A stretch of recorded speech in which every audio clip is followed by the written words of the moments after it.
Hey all my Crimsonites, and welcome to the Crimson Cure channel, where we embrace our femininity, increase our womanly values, and celebrate our brothers. So join me on our feminine journey to learn, heal, and grow.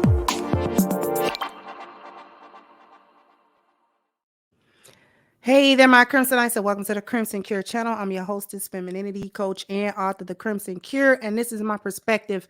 So I'm not going to be too long, and I'm actually not going to play this video because this video is nothing more than a snippet of the video that we played of the young ballet teacher that went viral about how these parents aren't parenting.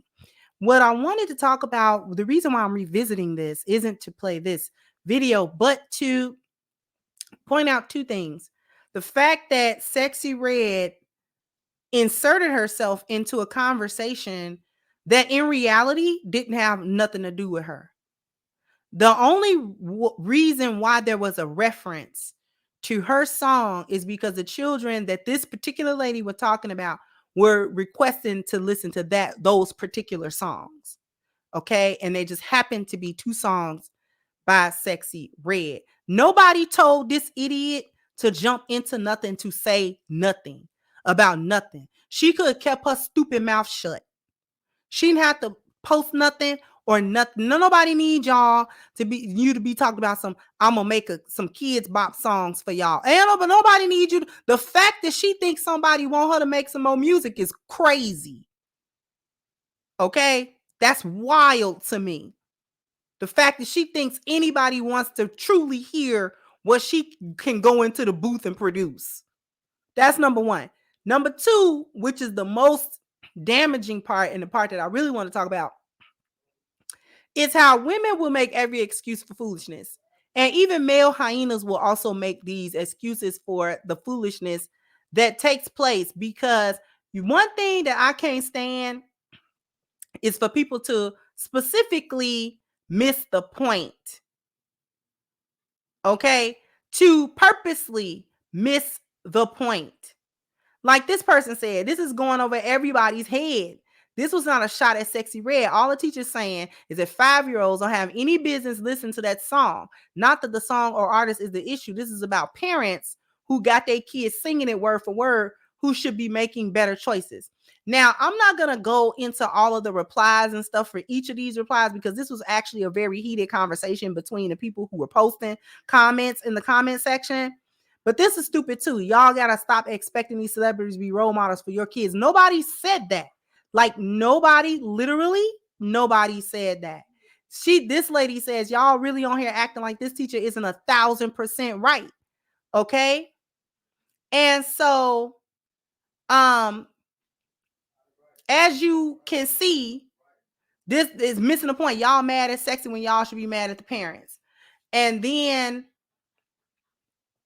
said all these comments are weird. Yes, we all heard music we weren't supposed to, either from an older sibling or TV or whichever, but we definitely wouldn't be playing it in school in front of a teacher or parent. Okay. This is the stupidity that we're talking about. This idiot here says, in my opinion, being upset your 5-year-old wants to hear Sexy Red is like being upset that I was 5 singing every time I close my eyes, I wake up feeling so horny. And unlike kids today, we weren't singing it into a phone. We were singing it outside on the playground. Music is entertainment, no matter how old the consumer. And without proper guidance, it doesn't matter what song a child loves. Because I know people who grew up listening to nothing but gangster music, but they would give you the shirt off their backs, and killers who grew up singing in the choir. Missed the whole point. The whole point. Teacher act like we wasn't little kids screaming all skeet skeet, get a grip. I really don't understand the uproar when millennials were singing Big Mama Thing, My Neck, My Back, and Pull Over as kids. And that's the sad part. That y'all are purposely missing the point. Y'all are talking about, oh, well, we heard some. We happened to hear them songs. When Gen X and stuff was growing up, stuff may have played on the radio. You had to be up at night sneaking when MTV would play the raunchier songs after a certain time of night, and then you had to turn the TV down because if your mama heard you saying any lyrics that was questionable to her or suggestive to her, or she didn't feel like it was appropriate for you to be singing that song or even so much as listen to that song, you was in trouble. So first of all, that's number one. Number two, we knew how to read, say our name, color, and write. Okay? We knew how to do that stuff. All right? Most of us still had some parenting. The key isn't so much the song, although that's part of it. But also, she was pointing out not just the song, but the lack of parenting. See, they want to focus on the song. What the young lady was saying was, the most egregious part of what she was saying didn't even have nothing to do with the song. What she was talking about, and what nobody wanted to talk about in this comment section, was that if I'm telling you as the parent that your child is violent, your child is hitting other kids and being disrespectful of authority, not listening and stuff like that, you as the parent are not taking accountability and responsibility for the behavior of your child that come out of your house. That's what she was really talking about. This is a deflection. Trying to talk about whether or not we heard inappropriate music as children is pointless. That has nothing to do with the fact that we had parenting. We had parenting going on.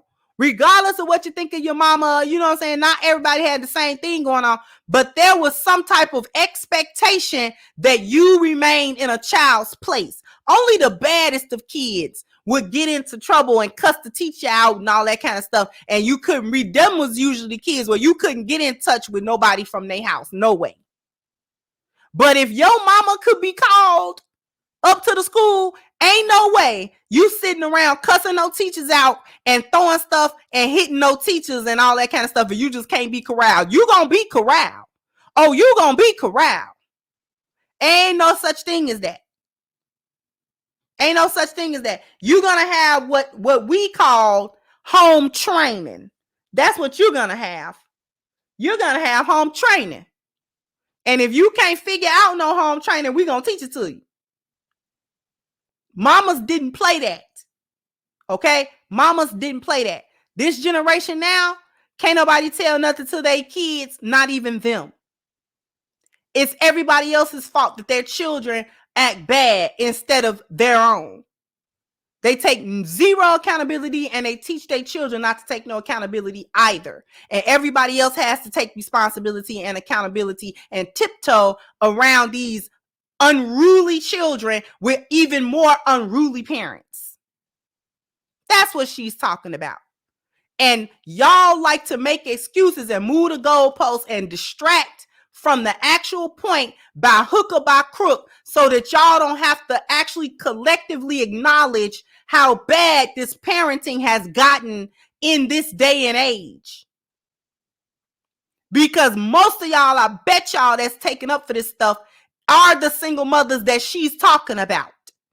The teacher can't come tell you that your child is being bad in class and not listening because you're gonna have a problem with the teacher. When back in our day, let you be standing there, let your parent be picking up your report card and they get a bad report from the teacher because you talking and disrupting class. Some of us got popped in front of the teacher. You understand that? Your parents, your mama, your daddy double dog dared you to go to school and act like you didn't have no home training, act like you didn't have nothing going on at the house, act like you didn't belong to nobody. You belong to somebody. The threat of getting whooped in school was a thing. That was a real thing. And wasn't no police gonna get called, and wasn't no CPS gonna get called either. The teacher wasn't finna be upset or none of that. Okay? It is what it is. You act right then. You don't want your mama to come up there and clown? Don't be clowning in this classroom and clowning with that teacher. And your mama would tell that teacher, if she give you any more problem, call me. And we're going to straighten it out. We're going to get it together. Oh, you're not going to have no more problems. I promise you that. That was our mama's response. You won't have no more problems. Thank you for telling me. And you knew you was in trouble. Y'all missed the point so y'all can keep up with the foolishness. Ain't nobody stupid. Anyways, jump down in the comment section. Let me know what you think. Like, share, subscribe to the channel if you have not. Once again, I'm your hostess, The Crimson Cure, and this was my perspective. Bye-bye, Crimsonites.